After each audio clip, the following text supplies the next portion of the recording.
Le Cameroun fait partie des 20 derniers pays en termes de performance du système de santé depuis 23 ans.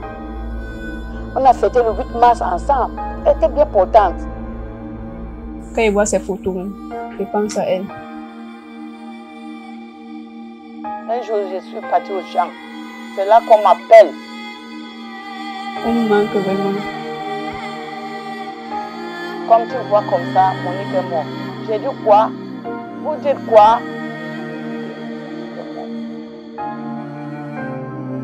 C'était une histoire vraiment assez touchante, assez triste, et qui a été l'un des tournants très importants dans la destruction de l'image de notre système de santé.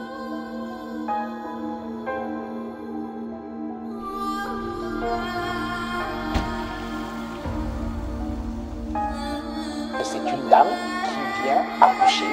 Elle était enceinte de 2 jours et sur le perron d'un hôpital public. Elle n'est pas prise en charge et elle s'écroule alors qu'elle est pratiquement à terme.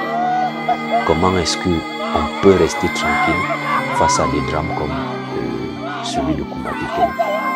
Il est question de changer de façon, d'améliorer notre système de santé. Et sa sœur qui l'accompagnait décide,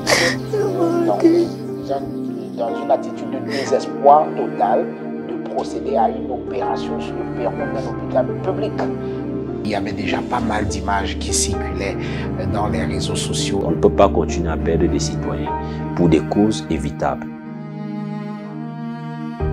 Le cas Monique Koumaté Kéné et cette horreur-là révèle plusieurs problèmes dans le système de santé. D'abord, il y a un problème de prise en charge. C'est évident qu'il y a un problème de couverture sanitaire au Cameroun. Il y a beaucoup de zones où les femmes accouchent encore dans des cacaoyères.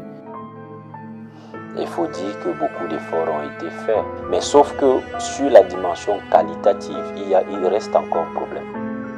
Chaque fois qu'une femme est enceinte et qu'elle va accoucher dans un hôpital public au Cameroun, elle est entre la vie et la mort. Franchement, dit dans ma tête, c'était que je savais que ma fille devait se lever là. Quand on va lever le bébé dans le ventre. Malheureusement, elle ne va réussir ni à sauver la mère, ni à sauver l'enfant. Mais tout ce qu'elle va offrir au monde, c'est cette image horrible d'une personne éventrée devant un hôpital public. Et si on avait fait ça à temps, ce que ma fille aujourd'hui vit avec ses enfants. Moi, je suis restée seule. C'est inoubliable. C'est un film qui s'est tourné devant moi. Parce que moment que je ferme les yeux, je me rappelle, ça me rend malade.